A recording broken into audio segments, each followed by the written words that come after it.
Jujutsu Kaisen देखकर मेरे मन में हमेशा ये विचार आता रहता है कि क्यों ना यूता की फाइट सुकुना से हो जाए। वैसे ये वाकया अभी तक तो पूरा नहीं हुआ है, लेकिन JJK वालों ने अपनी क्रिएशन में कमी नहीं रखी है। उन्होंने हमें दिखाई यूता वर्सेस यूजी की फाइट। अब इस फाइट का क्या रीजन था, ये फाइट कहाँ और कब हुई, एंड इस फाइट में यूता ने यूजी को पीटा या यूजी ने यूता को पीटा, सभी चीजों को जानेंगे हम इसी वीडियो में। Chapter number 137। यहाँ में मालूम पड़ता है कि गोजो के प्रिजन जेल में कैद हो जाने की वजह से जापान में एक भयंकर आर्थिक और राजनीतिक संकट आन पड़ा था। यहाँ जापान के एक स्पेसिफिक हिस्से में लाइट भी जा चुकी थी एंड इसी चीज का फायदा उठाकर काफी सारी कर्स स्पिरिट पूरे जापान में फैल गई। एंड इसी चीज को मद्देनजर रखते हुए जुजुत्सु सोर्सरर्स आम जनता को इन कर्स स्पिरिट से बचाने में जुट गई। वहीं यहाँ एंट्री होती है यूता की। वहीं यूता आते ही यहाँ एक छोटी सी बच्ची की जान एक कर्स स्पिरिट से बचा लेता है। इस काम को करने के बाद यूता पहुंचता है हायर अप्स के यहाँ, जहाँ हायर अप्स यूता को उसके काम के लिए अप्रिशिएट करते हैं।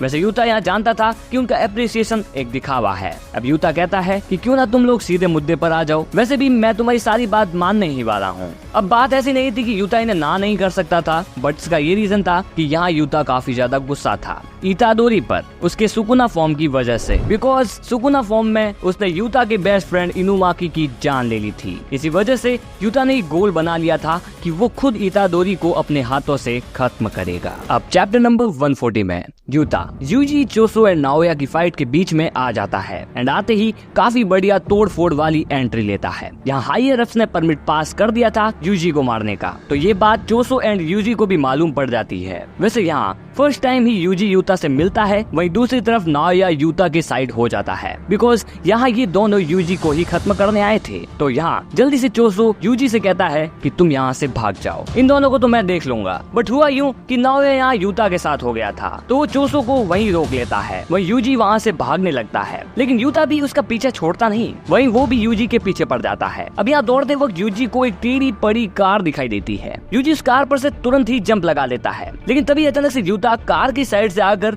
यूजी पर अपनी तलवार से वार कर देता है, लेकिन कूदते दौरान ही यूजी उस कार का विंडो पकड़कर दूसरी साइड में कूद जाता है। अब इस स्पीड को देखकर यूता सोचता है कि यार ये बंदा तो बिल्कुल माकी की तरह है। अब मौके का फायदा उठाकर तुरंत ही यूजी उस कार पर जोर का पंच मारता है, जिससे वो कार जाकर पीछे खड़ी यूता से जाकर जोर से टकराती है एंड फिर मौके का फायदा उठाकर यूजी वहाँ से भागने लगता है। लेकिन तभी जिस कार को उसने यूता की तरफ धकेला था वो सीधे यूजी के ऊपर से उड़कर उसके सामने वाली दीवार से जाकर टकराती है। इस पावर और फोर्स को देखकर यूजी के पसीने छूटने लगते हैं। अब यूजी समझ जाता है कि इसके सामने मेरी कोई औकात नहीं है, इसके पास भर भर की कर्स्ड एनर्जी है। यहाँ यूजी के एक्सप्रेशन देखकर ही यूता समझ जाता है कि वो उसकी कर्स्ड एनर्जी देखकर हैरान हो गया है। अब यहाँ यूता बताता है कि करंट टाइम पर उसकी कर्स्ड एनर्जी गोजो से भी कई गुना ज्यादा है। वैसे इतादोरी एक ऐसा बंदा है जो किसी भी सोर्सरर की एनर्जी फ्लो देखकर पता लगा लेता है कि वो कौन सा मूव करेगा, बट यूता के पॉइंट ऑफ व्यू में ये बात मैच नहीं करती,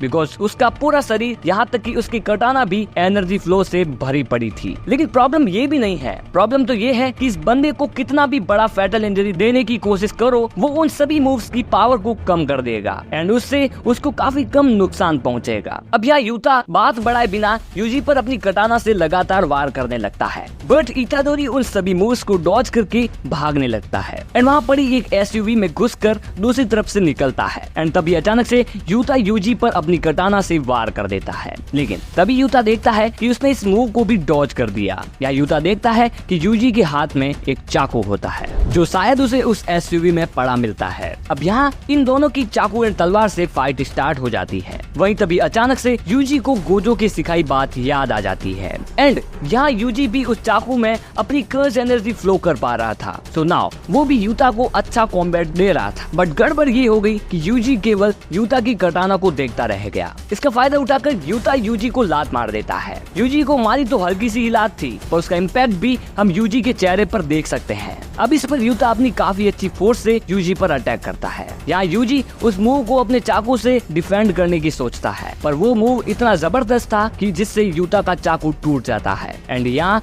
यूता के पेट पर एक बड़ा सा घाव लग जाता है। But Karma returns. यहाँ यूता की तलवार जमीन में फंस जाती है एंड जिस चीज का फायदा उठाकर यूजी यूता की तलवार अपनी लात से तोड़ देता है। अब यहाँ यूजी जैसे ही यूता पर अपना मूव देने जा ही रहा था, वैसे ही रिका यूजी को पीछे से आकर पकड़ लेती है। यहाँ यूजी पूरी तरह से घबरा जाता है कि भाई ये क्या हो रहा है। यहाँ यूता रिका से कहता है, अरे आराम से, हम तो सिर्फ उसके साथ खेल रहे हैं। ऐसा कहकर यूता अपनी तलवार लेकर यूजी के दिल में घुसा देता है एंड इस मूव से सिर्फ यूजी ही नहीं, सुकुना भी मर जाता है। लेकिन सुकुना की कॉन्शियसनेस तुरंत ही वापस आ जाती है। इसका रीजन हमें चैप्टर 144 में मालूम पड़ता है। यहाँ यूता यूजी को सॉरी बोलता है और बताता है कि ये सब उसने उसे टेस्ट करने के लिए किया था एंड यूजी के मरते वक्त यूता ने अपनी रिवर्स कर्स टेक्निक का यूज किया एंड तुरंत ही यूजी को हील कर दिया एंड जिससे यूजी की जान बच पाई। देखो भैया, यूता ने मजे मजे में ही एक नादान की जान ले ली। तुम भी जान ले सकते हो। किसकी?